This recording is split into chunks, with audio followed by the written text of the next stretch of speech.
네, 다음은 옵티마이저에 대해서 배우도록 하겠습니다. 옵티마이저.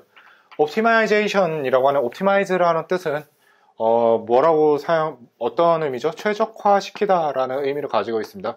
최적화. 그러면 이 최적화라는 게 무엇이냐면요. 여러분들이 SQL 명령문을 딱 오라클한테 던져줬을 때 오라클이 가장 원하는 결과를 최적으로 가져올 수 있도록 만드는 것을 최적화라고 하겠죠. 그러면 옵티마이저라고 하는 것은 최적화를 시켜주는 무언가를 의미하겠죠. 그래서 옵티마이저는 오라클에서 최적의 실행 계획을 예상하고 그걸 이제 SQL 명령문을 사용하는 사용자에게 제시해주고 실제로 그거를 사용해주는 어떤 역할을 한다라고 볼 수가 있겠습니다. 그래서 최적화라는 것은 SQL 명령문을 여기서 실행이라는 것은 execution입니다. 진짜 실행하기 전에 가장 좋은 계획을 알려줍니다. 여러분들이 만약에 여행을 간다고 생각하면은 여행을 가기 전에 미리 계획을 짜야 되죠. 근데 그 여행을 갈 때 계획을 짤 때 들어가는 요소들이 뭐가 있을까요? 예산도 있을 수 있고요. 뭐 시간도 있을 수 있죠. 그런 걸 고려해서 여행 계획을 짜잖아요. SQL 명령문도 마찬가지입니다. 옵티마이저라고 하는 친구가 계획을 미리 짭니다. 그 다음에 그 계획대로 실행을 해봐요.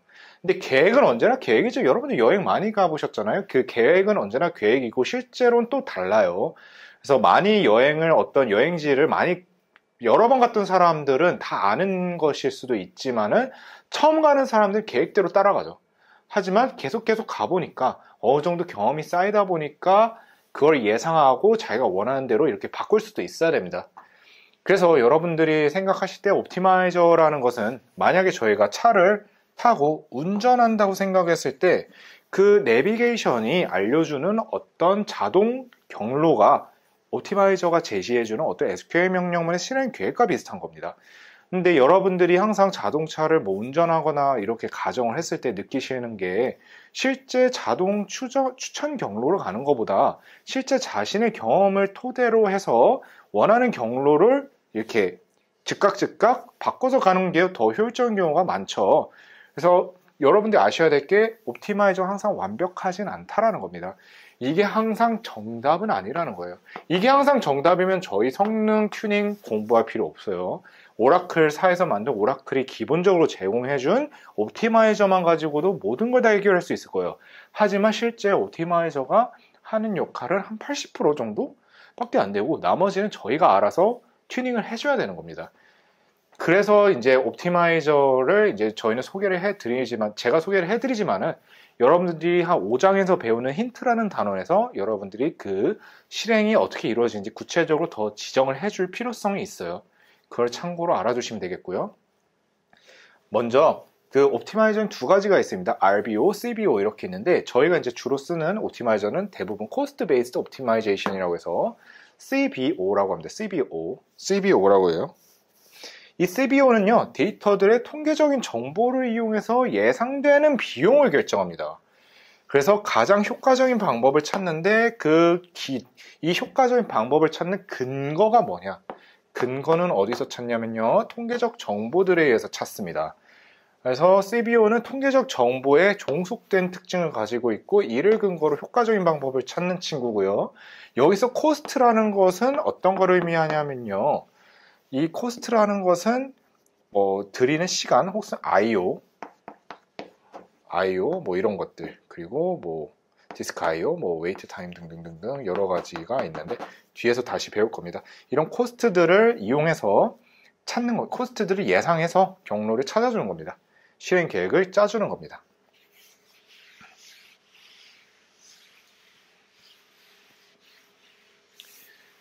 여기서 이제 이거를 이제 좌우해주는 요소가 이제 컬럼 데이터 유형, 행의 수, 행의 길이 바이트, 뭐 DB 블록 사이즈, 제약 조건 인덱스 등등등이 있다. 이렇게 보시면 되겠고요. 그 다음에 성능이 나쁘다라고 하게 되면 저희는 보통 어떤 걸 의미하냐면요. 첫 번째는 파싱 타임이 필요 없는데 필요한 것.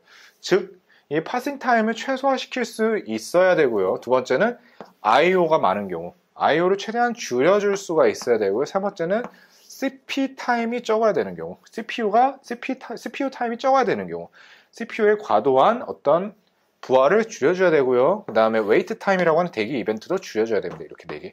이거 4개를 튜닝해주는 게 저희 SQL 명령문의 튜닝의 궁극적인 목표다라고 보시면 돼요. 그래서 이걸 하나하나 다 보게 될 겁니다. 계속해서 이제 보게 될 거고요.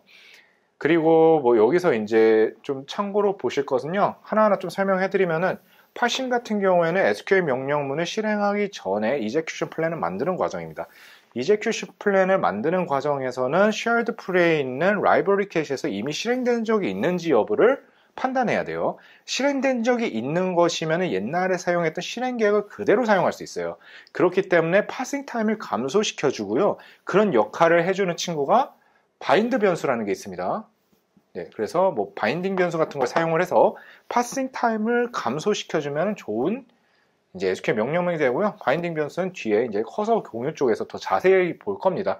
따로 단원이 있어요. 그 다음에 IO 오퍼레이션 같은 경우에는요, 인덱스랑 크게 관련이 있습니다.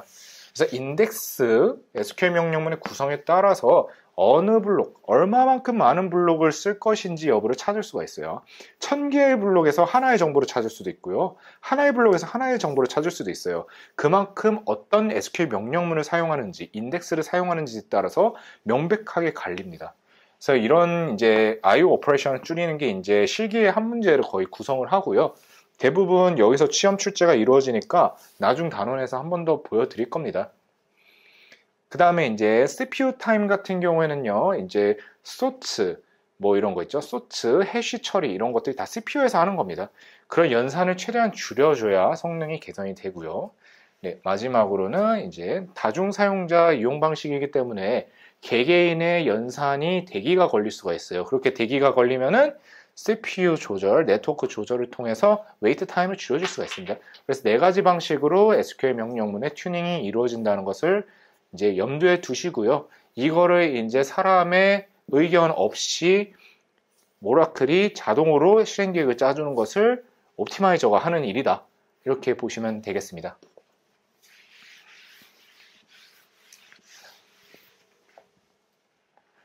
그러면은 CBO에 대해서 배운데, 그러면은 이 CBO의 C는 뭐죠?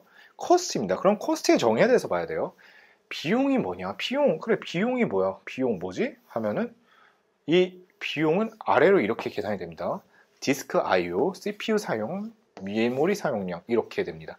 그래서 코스트에 대한 구체적인 이 정의는 이렇게 되고요. 시험 문제의 영어는 식으로서 가끔 출제가 되니까 이거 빈칸으로 많이 출제가 돼요. 이거를 어떻게 이해해 주시면 되냐면요. 싱글 블록 리드 타임이라고 해서 하나의 블록을 읽을 때 걸리는 시간을 뭐로 나누냐면요. 싱글 블록 I/O 코스트랑 멀티 블록 I/O 코스트 그리고 CPU 코스트 3가지를 더한 값으로 나눠버립니다. 그래서 이거를 코스트라고 판단을 하고 실행 계획에서도 등장하는 개념이 되겠습니다. 그리고 싱글 블록 I/O와 멀티 블록 I/O의 차이와 어떤 읽는 방법 같은 거는 뒤에 7장에서 엄청나게 자세하게 배우기 때문에 여러분들 지금은 이 코스트의 정의 정도만 눈에 익혀두면 좋을 것 같아요.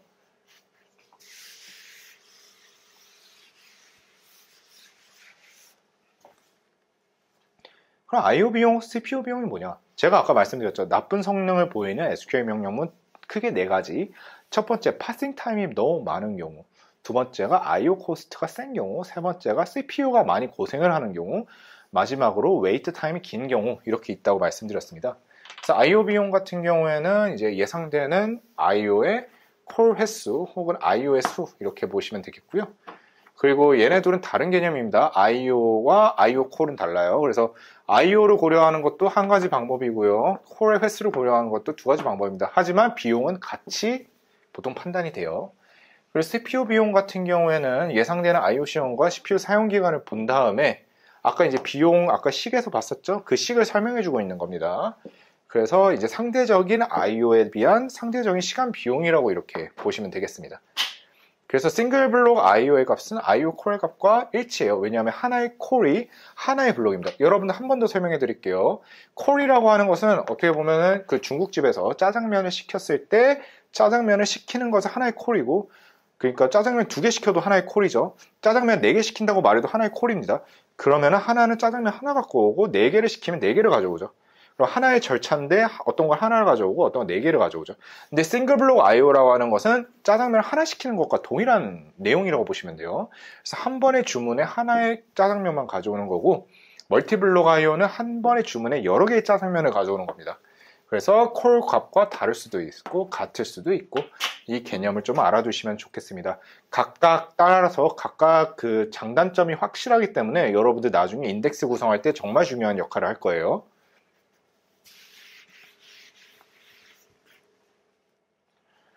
그 다음에 시스템 정보, 통계 정보를 한번 조회해 보도록 하겠습니다. 시스템 통계 정보는요, 옵티마이저가 I/O 비용, CPU 비용을 판단하기 위해서 사용하는 정보입니다. 그래서 이런 거는 이제 보통 수동적으로 정보를 좀 업데이트 좀 해줘야 됩니다. 그래서 이거를 한번 제가 좀 보여드리도록 할 텐데요. 여러분 한번 보도록 하겠습니다. 이제 오라클 SQL 디벨로퍼를 켜주시고요. OLCL로 왔습니다. 먼저 EXEC, 그 다음에 DBMS, 그 다음에 스태츠, gather, system, 스태츠, 그 다음에 스타트 해보겠습니다. 이렇게 실행을 해주시면요. 네, 이렇게 되면은, 잠시만요. SQL 플러스에서 해볼게요. 이게 SQL 플러스에서 하겠습니다. EXEC, DBMS, 스태츠, gather, system, 스태츠, start 이렇게 해보겠습니다. 네, 이게 제가 아까 잘못한 게 스쿼트 계정이 아니라 sysdba 계정에서 해야 됩니다. sysdba 계정. 죄송합니다. sysdba 계정에서 해야 돼요. 통계 정보 수집은. 그래서 sysdba 계정에서 이렇게 통계 정보를 바로 수집해 보겠습니다. 이렇게 수집한 다음에 한번 시스템 정보를 조회해 보면요.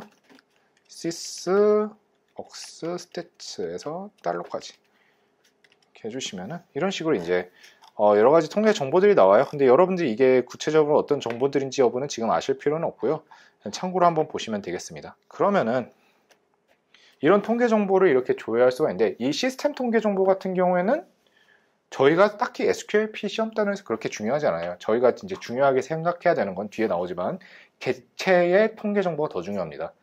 그래서 일단 이 시스템 통계 정보를 이렇게 이제 sysdba 계정에서 이렇게 조회를 할 수가 있었는데 이거 같은 경우에는 통계 정보 수집할 때 뭘 중심적으로 고려를 해야 되냐면요. 시간 주기와 정확성, 안정성 이게 세 가지를 좀 주의해야 됩니다. 그래서 얘네들은 이제 통계 정보 수집지 고려상 C급 정도의 논지로 시험 문제 출제가 됩니다. 그래서 시간 주기는 부하가 없는 시간, 즉 회사로 따지면 회사원들이 출근하지 않은 시간이 좋겠어요. 정확성 같은 경우에도 샘플이어도 원본이랑 정확히 같아야 된다는 거고요. 안정성 같은 경우에도 데이터에 큰 변화가 없는데도 매번 바뀌는 건 안 좋겠다. 즉 안정적으로 스테이블하게 통계 정보가 일정하게 유지되는 게 정말 중요한 수집 시 고려사항이다. 이렇게 보실 수가 있겠고요. 여기 부분 여러분들이 뭐 딱히 보실 필요는 없고 그냥 참고로 그냥 넣어둔 거고요. 그 다음에 이제 중요한 게 여기서 이제 시스템 통계 정보였지만 여기는 사실상 객체 통계 정보입니다. 그래서 테이블 통계 정보 이런 게 이제 객체 통계 정보거든요. 이런 경우에는 비용 산정을 위해서 IO 코스트나 CPU 코스트 같은 것을 미리 알아내기 위해서 사용되는 이제 통계의 정보들입니다. 이런 정보들을 찾기 위해서는요, 이제 SQL 디벨로퍼로 갑니다. SQL 디벨로퍼 가시고요. 그 다음에 뭘 하실 거냐면은 Analyze 구문을 한번 써볼 거예요. Analyze 구문을 써볼 거고요. Analyze 테이블 저는 뭐 할 건 EMP부터 분석해 볼게요. Compute Statistics 아직 실행 안 했습니다. 여러분들 실행하기 전에 이 왼쪽으로 가셔가지고 저희 왼쪽입니다. 네, 왼쪽으로 가셔가지고 테이블 누르신 다음에 여기 EMP 테이블 있잖아요. EMP 테이블 눌러봐요. EMP 테이블 눌러본 다음에 통계라는 게 있어요. 위에 여기 오른쪽에 통계 이거 눌러봅니다. 그러면은 지금 통계가 안 나와 있어요. 여러분 지금 통계가 안 나와 있어요. 테이블 통계가 안 나와 있어요. 막 14행이고 몇 행이고 이런 게 안 나와 있어요. 이유가 뭐냐면은 아직 이걸 실행을 안 했기 때문이에요. 얘를 실행하면 이제 통계 정보가 나오겠죠. 얘를 한번 실행해 볼까요?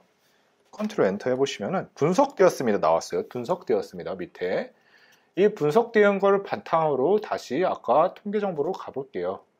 EMP 테이블의 통계 정보를 보도록 하겠습니다. 그러면 다시 이렇게 떴죠. 바로 이제 통계 정보 분석이 된 겁니다. 그래서 이렇게 객체의 통계 정보는 이렇게 수동적으로 이렇게 리프레시 해주는 게 또 좋기도 합니다. 그래서 이렇게 통계 정보를 이렇게 리프레시 해줄 수도 있고요. 그 다음에 다른 방법 하나 더 알려드리면요. DBMS Stats Gather Table Stats 패키지를 사용하는 방법이 있습니다. 그래서 EXEC DBMS Stats, 그 다음에 Gather Table Stats, 그 다음에 Squat 스키마의 EMP다. 이렇게 해줄 수가 있겠습니다. 이렇게 붙여가지고요. 이렇게 실행해 주시면요. 네, 이렇게 해도 테이블이 정보가 다 나올 수가 있답니다. 그래서 이렇게 이제 통계 정보를 수집하게 되면 통계 탭에서 이렇게 원하는 결과들을 이렇게 확인할 수가 있겠습니다. 이게 이제 테이블 통계 정보를 수집하는 방법 두 가지를 이렇게 보여드렸고요. 그 다음에 모든 테이블에 대해서 한번 통계 정보를 한번 찾아보도록 하겠습니다. 그래서 select asterisk from or tab statistics 해보겠습니다. 이렇게 조회를 해보면요. 네, 이런 식으로 이제 모든 테이블에 대한 statistics가 다 이렇게 나오게 됩니다. 스쿼트뿐만이 아니라 뭐 스쿼트는 여기 있죠. 네, 스쿼트에 대한 데이터는 다 여기 있어요. 근데 널이 너무 많죠. 이 널은 뭘까요? 아직 통계 정보들이 다 조회는 되지 않은 상황입니다. 그렇기 때문에 이렇게 널이 이렇게 나오게 되어 있는 거고요. 나중에 조회하면은 다시 이제 나오게 되겠죠. 그래서 참고로 이렇게 보시면 되겠고요.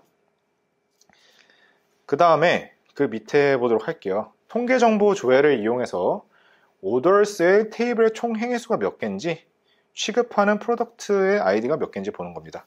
자, Analyze를 사용해서 오더스 테이블 한번 분석해 볼게요. 테이블 orders compute statistics로 보겠습니다. 그럼 이렇게 분석됐다고 밑에 뜨죠. 분석됐으면은 order 테이블로 돌아가 봅니다. 왼쪽에 있는 orders를 클릭해 주시면은 이런 식으로 이제 통계 정보가 이렇게 나와요. 그래서 이런 식으로 정보들이 나오고요. 자세히 보시면은 이제 컬럼이 뭐가 있는지, number of distinct, 즉 중복된 값이 제거되면 몇 개의 정보가 나오는지, 가장 적은 값은 뭔지, 가장 높은 값은 뭔지 줄줄줄줄 나옵니다. 그래서 이런 거를 보시면은 지금 교재에서는 뭘 구하라고 했냐면은 프로덕트 아이디와 오더스의 총 행위수가 몇 개인지. 그러니까 오더스의 총 행위수는 여기 보시면은 51,290개로 확인할 수가 있겠고요. 취급하는 상품 수가 뭔지를 확인해 보면은 여기서 알 수 있어요. 취급하는 상품 수는 프로덕트 아이디로 봐야 됩니다. 프로덕트 아이디가 여기 있죠. 그러면 1292라고 하는 숫자가 나오죠.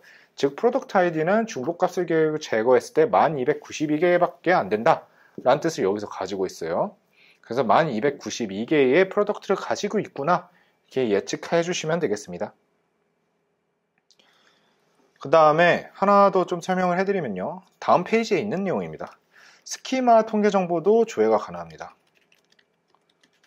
이거는 어떻게 하냐면요, EXEC, 그 다음 DBMS, Stats,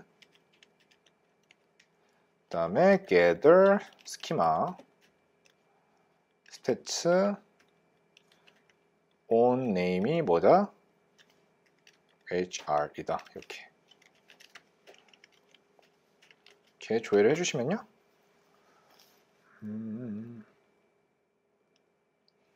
죄송합니다. 요거는 당연히 이거는 어디서 해야 되죠? CSTBA 계정에서 해야 됩니다. 죄송합니다. 이건 CSTBA 계정에서 해야 되니까 이거를 SQL 플러스에서 CSTBA 계정이니까 여기서 해볼게요. on name sets on name. 네, 여기 이게 이렇게 빠졌어요. 네, 이렇게 되면 이렇게 정보 조회가 가능하다라는 것을 확인할 수가 있겠습니다. 그래서 뭐 여기까지 보시면 되겠고요. 실제 사용은 아까 시스템 통계 정보는 거의 쓸 일이 없고, 객체 통계 정보를 많이 쓰는데 그 중에서도 테이블 스키마 통계 정보를 가장 많이 사용합니다.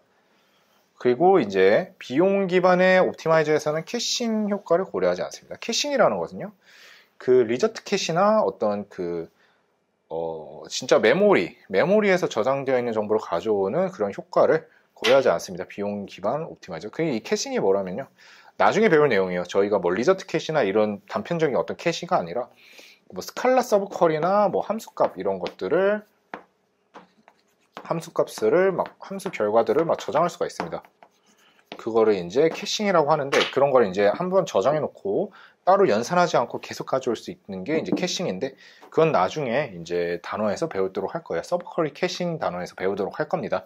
그래서 그 효과를 여기서 고려하지 않는다 라고 되어 있고요. 그렇기 때문에 여러분들은 캐싱 효과를 나중에 이 단원에서 이걸 최대한 고려해서 SQL 명령문을 구성하는 연습을 해 주셔야겠죠. 그거를 참고해 주시고요. 비용 기반 옵티마이저의 반대 친구가 룰 베이스드 옵티마이저라고 해서 규칙 기반 옵티마이저도 있어요. 하지만 비용 옵티마이저랑 차이는 거기서 이제 절차에 따라서 이제 우선순위를 정하기 때문에 조금 부정확할 수 있다라는 생각을 할 수 있어요. 하지만 비용 옵티마이저에서도 아주 규칙을 배제하는 게 아니라 비용을 가장 우선순위로 둔다는 것 뿐이지, 내부적으로는 규칙을 사용해서 옵티마이저를 이 최적화를 수행한다라는 것은 좀 기억을 해주실 필요가 있겠습니다. 그 다음에 이제 셀렉티비티와 카디널리티가 나오는데요. 이건 엄청 중요한 개념입니다. 얘네들이 왜 중요하냐면요. 얘는 이제 6, 7장이랑 연결이 돼요. 6, 7단원에서 연결이 되는데, 그게 뭐냐면요. 인덱스와 인덱스 성능에 밀접한 관련이 있습니다. 인덱스의 성능에 엄청난 관련이 있는 친구예요. 그렇기 때문에 여러분들은 미리 좀 아셔야 되는 게, 이게 영어 교재랑 한국 교재랑 서술이 좀 다르기 때문에 여러분들이 혼동할 수가 있는 게, 이 셀렉티비티라는 것을 수치화시켰어요. 이 개념들은. 이 교재에서는 셀렉티비티, 이 학계에서는 선택도를 수치화시켰습니다. 그래서 수치를 어떻게 표현하냐면요. 여러분들 여기를 참고해 봤을 때 다음 페이지부터 볼게요. 죄송합니다. 다음 페이지. 이게 이제 정의입니다. 정확한 정의는 선택도는 number of distinct value라고 그래가지고 이 테이블 내에서 얼마만큼 많은 데이터들이 중복 없이 존재하냐 분의 1인 거예요. 그러면 중복이 많으면은 이게 데이터 값이 커질 거고, 중복이 적으면은 데이터 값이 작을 겁니다. 선택도가 작을 겁니다. 그래서 선택도가 작다라고 하게 되면 선택될 것으로 예상되는 친구들이 적은 거고요. 선택도가 클 것이라고 생각하면은 예상되는 레코드 비율이 크다라는 겁니다. 그래서 이런 셀렉티비티 값에 따라서 옵티마이저가 실행 계획을 결정하는 특징을 가지고 있습니다. 이거 한번 보도록 할게요. 오더스 테이블에서 씹모드가 퍼스트 클래스인 항들, 카테고리가 테크놀로지인 행들, 두 개 중 어떤 게 셀렉티비티가 크냐 라고 물어본다면요, 이걸 직접 수행해 보시면은 씹모드가 퍼스트 클래스인 건 7505행이고요. 그리고 카테고리가 테크놀로지인 것은 1141행이 나올 겁니다. 그럼 둘 중에 선택도가 어떤 게 더 크죠? 두 번째 경우가 선택도가 훨씬 더 크겠죠. 그래서 2배의 선택도를 가지고 있습니다. 그래서 어떻게 보면 얘가 이제 선택도가 이제 얘가 더 크기 때문에 얘가 조금 더 잘 골라내진다. 데이터를 잘 골라낼 수 있다. 이렇게도 표현을 합니다. 그래서 이게 선택도가 밑에 거가 훨씬 더 크다. 이렇게 보시면 되겠습니다. 잘 선택된다. 이렇게 보시면 되겠어요. 그 다음에 카디널리티 개념을 보기 전에 주민등록정보에 있는 테이블이 있다고 생각해보자. 어떤 값이 선택도가 가장 높을까? 예상되는 레코드의 비율 수가 정말 큰 경우가 어떤 거죠? 뭐가 될까요, 답은? 네, 선택도가 높을 것으로 예상되는 것은 2번이죠. 왜냐하면은 NDV분의 1이잖아요. 선택도라는 게. 그럼 NDV가 Number of Distinct Value니까 성별은 2개밖에 안 나와 있죠. 그래서 2분의 1이니까 이게 제일 크고요. 나이는 뭐 한 60분의 1 정도 될 것 같고, 아니죠. 요즘 100세 시대니까 100분의 1 정도. 주소 같은 경우에는 거의 거의 우리나라에 몇 명 살죠? 거의 5천만 분의 1? 5천만 분의 1, 거의 이 정도 될 것 같고, 전화번호도 비슷하겠죠. 그래서 답은 2번이 되겠습니다. 선택도가 가장 높을 것은 성별인 것 같다. 그래서 성별인 것 같다. 보시면 되겠습니다. 그래서 선택도는 데이터 집합에서 특정한 값을 얼마나 잘 골라낼 수 있는지 알려주는 지표고요. 여기에 따라서 비용 기반 옵티마이저가 비용을 계산합니다. 선택도가 1에 가까울수록 행의 고유의 값에 가깝습니다. 유니크.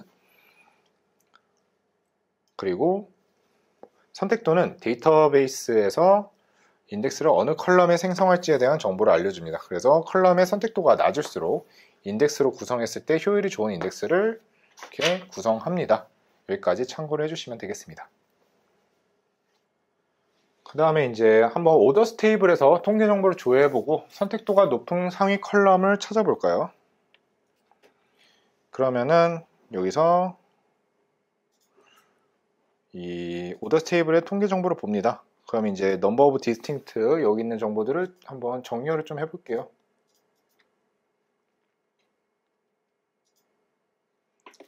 정렬을 오름차순 한번 해볼까요? 여기 있죠? 이걸로 해볼까요? 이걸로.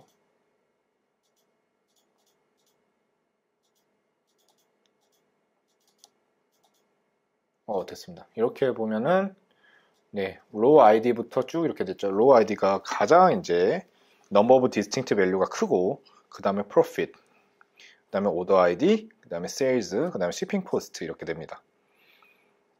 네, 그러면은 이렇게 상위 5개가 이렇게 되겠죠. 선택도가 높은 친구들은 이렇게 상위 5개가 되겠습니다. 잠시만요. 이거 조금만 수정할게요. 네, 여러분들 죄송합니다. 이거는 선택도가 낮은 컬럼입니다. 선택도가 낮은 컬럼입니다. 선택도가 낮은 컬럼 이렇게 되겠습니다. 선택도가 낮은 컬럼은 이렇게. 죄송합니다. 이거 잘못 썼어요. 낮은 컬럼입니다. 네, 그리고 선택도는 이제 I/O 비용을 결정하고요. 정렬 작업의 비용을 결정합니다. 그래서 여러분들은 이제 인덱스 같은 거 설계할 때 이런 게 중요하다라고 보시면 될 것 같아요. 네, 이렇게 보시면 되겠고요. 그 다음에 등치 조건에 대한 선택도를 구하는 공식 이렇게 있습니다. 이 경우 이제 이럴 때는 이제 등치 조건이라고 해서 는 웨어절에다가 뭐 이네임은 뭐 클라크 혹은 뭐 셀러리가 뭐 600 뭐 이런 식으로 이제 쓰게 되면은 그때는 이렇게 등치 조건 이렇게 보면 되고요. 그 다음에 부등호나 비팅 같은 조건절 같은 경우에는 선택도가 좀 다르게 결정됩니다. 이 경우에는 전체 값의 범위부터 요청한 값의 범위. 그러니까 여러분들 두 개가 혼동되면 안 돼요. 혼동되면 안 되시고 선택도가 이제 이렇게 결정이 된다는 겁니다. 그래서 여러 개의 값이 나올 때도 이렇게 쓸 수 있고 이 등치 조건 하나의 값만 있기 때문에 보통 이렇게 ndv분의 1로 표현을 한다. 이렇게 확인해 주시면 되겠습니다. 이렇게 선택도를 확인할 수가 있겠고요. 그 다음에 카디널리티는 선택도에다가 뭘 곱하냐면 총 로의 수를 곱합니다. 총 로의 수를 곱해요. 그러면은 이제 카디널리티 아까랑 동일한 문제인데 카디널리티가 높을 거라고 추정되는 건 뭐냐 하면은 아까 선택도가 성별이 가장 높았었죠. 성별이 가장 높았었고 여기서 이제 카디널리티가 높다 그러면은 총 로의 수를 곱해주기 때문에 결국 동일하게 성별이 가장 카디널리티가 높아지게 되는 겁니다. 그래서 이거 같은 경우는 이제 정렬 필터 비용을 결정하게 되고요. 카디널리티가 높으면 높을수록 이제 정렬 비용이 많이 올라가겠죠. 그래서 총 로의 수를 곱해주기 때문에 그 테이블의 사이즈까지도 고려해 주는 게 바로 카디널리티라고 볼 수 있어요. 네, 이렇게 보시면 되겠고요.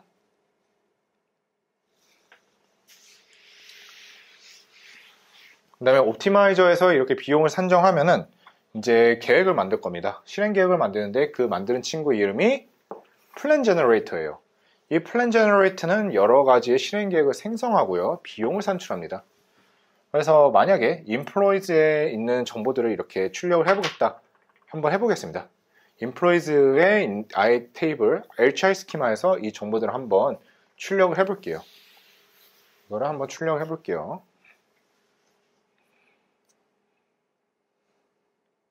이거를 한번 출력을 해보면요. 간단하게 한번 출력을 이렇게 하는 걸 보여드릴게요. 여기서 이제 LCR 스키마 여기 왼쪽 오른쪽 위에 여기서 이제 바꿔주고요. LCR 스키마로 이렇게 바꿔주시고요. 그 다음에 하는 게 뭐냐면요. select from where 써주시고 employees 이 department d where 이의 department id가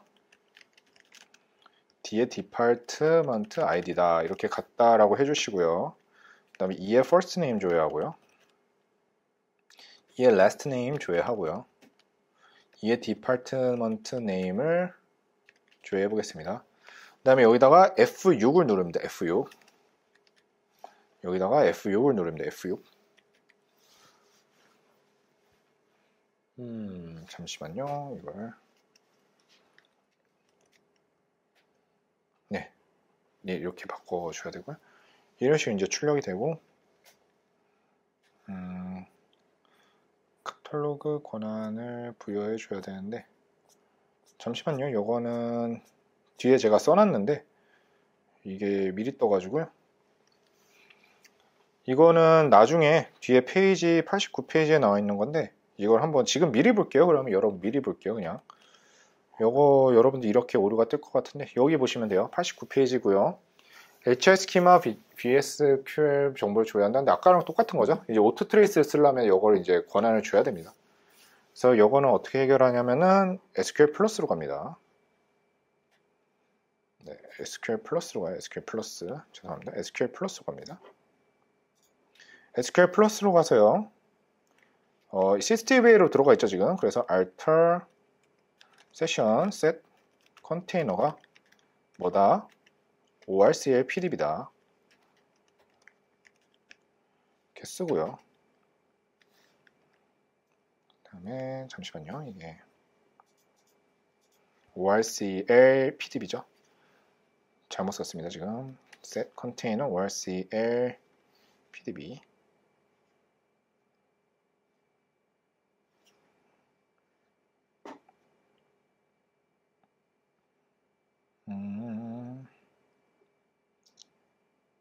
뭐 이건 안 써도 될 것 같아요. 그냥 그랜트 써도 될 것 같습니다. 저거는 최신 버전에서만 적용되는 것 같고요. role2 HR select 카탈로그 이거 오타죠. 네, grant select 카탈로그 role2 squad, 그리고 grant select 카탈로그 role2 SH까지 다 주겠습니다.